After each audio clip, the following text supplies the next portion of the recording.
What's up, you awesome geeks, and welcome to Superhero Central. I'm your host, Dennis, and today I've got some stuff to talk about. So, I was on Facebook, right, and I saw this tweet, or this, screen grab from a tweet from a girl. I think she's a critic. I don't know, maybe she's press. I don't know. I'll do some research on that, and leave the link in the description box below, what it's all about. But she says, after seeing what Patty Jenkins accomplished with Wonder Woman, Zack Snyder shouldn't be allowed to touch the DCEU with a 10-foot pole. Now, you can say about that whatever you want. You can think about that whatever you want.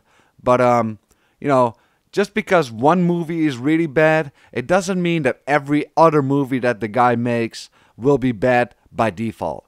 That is just the most ridiculous statement I can think of, because people are people, and people will learn eventually and course correct with their franchises so that, more people can enjoy it. Such as, Batman v Superman didn't really catch on with the critics. The fans, or audience, I should say, were having mixed opinions about it, which doesn't make it ultimately the worst movie ever created, right? So it's just how you see it. So I for one, I really liked BVS, although I do see some problems with it, which were being pointed out by my good friend Gray. He said that the way Batman and Bruce Wayne were written wasn't really that good. Because, for example, there's this line, and I quote, "That son of a bitch brought the war to us 2 years ago. Jesus, Alfred, count the dead. Thousands of people. What's next? Millions? He has the power to wipe out the entire human race, and if we believe there's even a 1% chance that he is our enemy, we have to take it as an absolute certainty, and we have to destroy him." On which Alfred replied with, "But he is not our enemy." On which Bruce ultimately responded with, "Not today. 20 years in Gotham, Alfred. We've seen what promises are worth. How many good guys are left? How many stayed that way?" End quote. Now, there was nothing wrong with his performance as Batman and Bruce Wayne. It was phenomenal, and he is the best Batman on the silver screen to date. But that doesn't mean that there wasn't anything wrong with it, because there was something wrong with it. Now, the thing is here that Bruce isn't thinking logically. This whole fucking set of lines are based on logical fallacy. I do admit this because, that's just reasoning.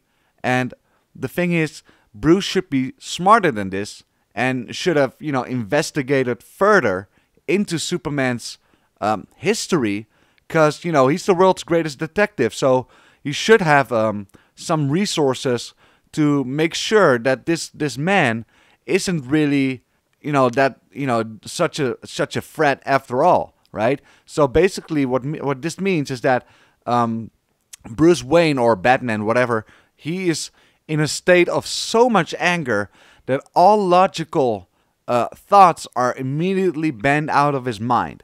Now, of course, this does apply to the movie's, core, but that is not how Batman works. That is not how Batman is supposed to be written. And, people can say about the Martha scene, whatever they want. But the real thing that happened there is that, Batman was threatening to kill Superman, and Superman tried to reason with Batman by saying the name Martha, which is a little weird, because he could have just said, like, my mom, my mom is in danger. I need to help her. Lex Luthor played us. He set us up. If he said that, it would have been received way better with audiences. Now, the reason why people don't want Zack Snyder to direct, a sequel to Batman v Superman, which he already has, is because they think that he's gonna mess up again. And that's not how this works, guys. This works really simply. Like, he is a human being. He knows how people reacted to Batman v Superman, and he course corrected. And I'm not done. I saw the tweet from BatmanNews.com, the response to that woman, and yeah, I looked it up. He actually is a co-writer of the Wonder Woman movie. Now, the thing that I'm trying to point out here is that most of the press people who went to see Wonder Woman early had a mostly, and I mean mostly, positive reaction to Wonder Woman, seeing it early. And, this is funny to me. Like, people still bash Zack Snyder for having made such a terrible movie, right? Which isn't that terrible to begin with. It's not the best movie. It is good at best. But to imagine that, press and critics who have seen the movie now as well are, mostly, I've not seen any negative reaction to it yet. Reviews are still gonna come out, before the movie actually hits theaters. But I cannot, I'll put some on the, I'll put some of the reactions on the screen so you can see what I mean with this. Some people are calling this movie the savior of the DC extended universe. That this movie is the turning point.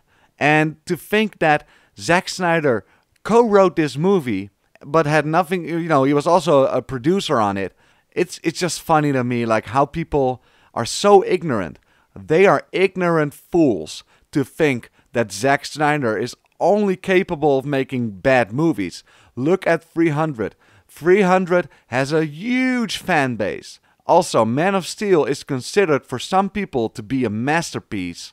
Yeah, I'm talking about John Campea, who has had a lot of like ridiculous opinions in his time, but that is something I do agree with, because I have seen Man of Steel for like hundreds of times, and that's no overstatement.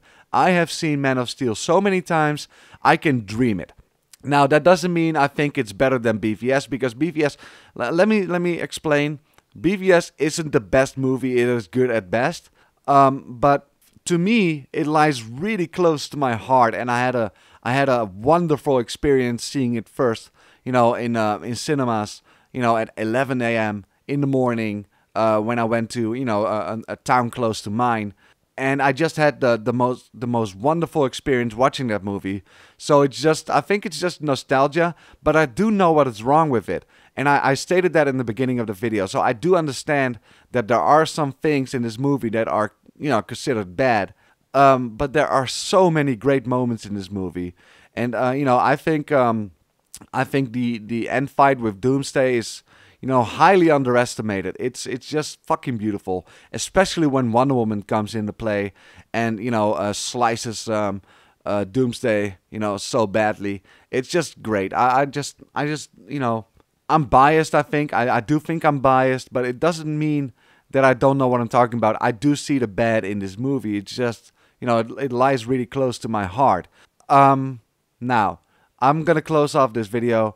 If you did not only listen to my voice in this video and actually watch the screen as well, you would have seen all the tweets, press people, tweeted out, and also critics and stuff. You can see right here that people are really, really, really happy with this movie. So if you didn't plan on going to see Wonder Woman, you should watch this movie and enjoy it, and afterward you can have your own opinion. There's no reason to believe anyone other than yourself regarding the decision of watching this movie or not. You should watch this movie and think for yourself and have your own opinion about it. Thank you for watching, and I hope everyone can just calm the F down.